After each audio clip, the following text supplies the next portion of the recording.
America's industrial might and scientific innovation connected here. A secret laboratory. We have our own double feature of Eli and Jackson with their reviews on Barbenheimer. Barbenheimer. It's a mouthful, isn't it? It is a mouthful. It's different. It's a word I've never it's said a special before. special time for film fans. Great to have you both at the desk with me this morning. So Jackson, let's start with you. Oppenheimer, what did you think of it? I mean, you mentioned that these films are from the opposite end of the spectrum. If you've seen me on the show before, you might know I have an affinity towards maybe this side of the spectrum, the bleak side of the spectrum. I think this movie is fantastic, not only because it's Christopher Nolan, director, fantastic director, absolutely amazing cinematographer, but the man they chose to make this movie about was so strange and nuanced. This whole film was based actually on a very, very long biography called American Prometheus. It's about 600 pages, and one of the authors to that novel, or to that biography rather, Kai Bird, said that this movie is fantastically accurate in a historical aspect. When you go to watch it, you'll see how Oppenheimer was a very strange and conflicted sort of person. That scene with the apple, once you see it, that actually happened and actually worse in real life.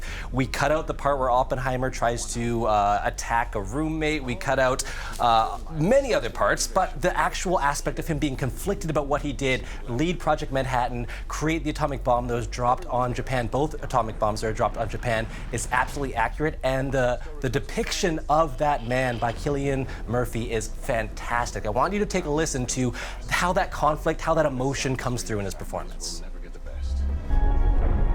Theory will take you only so far.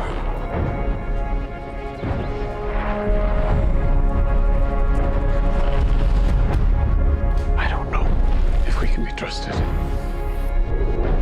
with such a weapon. But we have no choice. Now that conflict is what I love about this movie, and what is actually so strange about it in a way. This is not a usual biography. This is not a usual character arc. It's almost static for most of the movie. And I think that's because this movie really is not so much an examination of Oppenheimer directly, but it's a bleak look at our apocalyptic nuclear future, where we've left ourselves. And oh my goodness, you have to wait till the end of this movie. The antithesis of Barbie. Yeah, bleak look at our apocalyptic future. I don't see a dancing Ken in there. Interesting.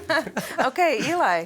I mean, Jackson's exactly right. And I think the most amazing trick that Chris Nolan has done is he's almost kind of suckered us. Like, you hear about Oppenheimer. This is the guy who led the Manhattan Project, building this atomic bomb. And so you think this movie is a spectacle. This movie is about that moment, that event when the world changed, when we unleashed the power of the gods and this remarkable fireball happened. Now, that does happen in this film, and it is a remarkable sequence, but that is almost the bait. Like, he's used a fireball as a carrot for the audience, where really the majority of the film is the life of Robert J. Oppenheimer, first as a younger man, as a scientist, exploring quantum mechanics, atoms, and then learning how the war is coming, how to harness that power with these remarkable performances by a ridiculous cast. Like, this is like the Justice League of scientists all coming together. Now, yes, Cillian Murphy is remarkable. I mean, he is severe, and he's haunted, and he's torn. We also learn about his relationships with his wife and other women. Turns out he was a bit of a philanderer,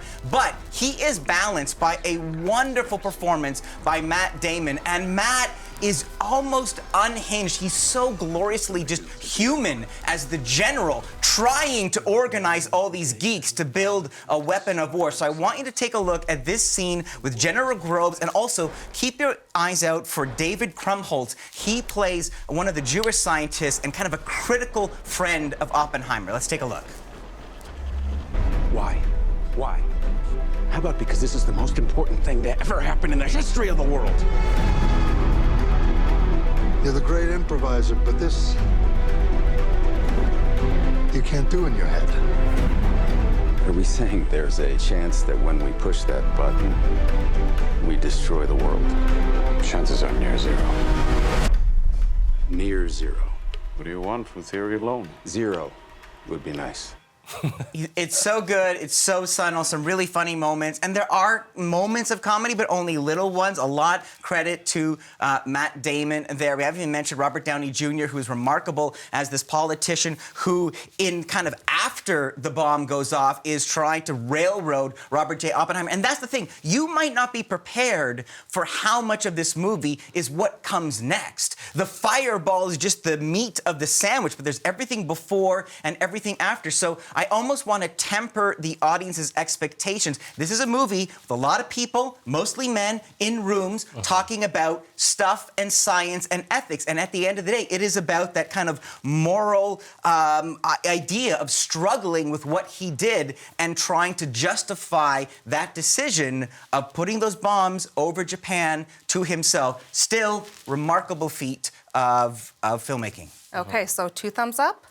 I mean, if I had 4, I would put 4 up. I'll get the other ones. Yeah, there you go. Let's move on and talk now about the ratings. Jackson, Oppenheimer, what are your ratings for that one? I mean, I think we're pretty similar here. This is a fantastic movie. This is based on this 600-page book. It has all these facts in it, nails it down to just 3 hours. So all that said, 4.5 out of 5 stars, out of 5 atoms. Let's see this graphic. There you go.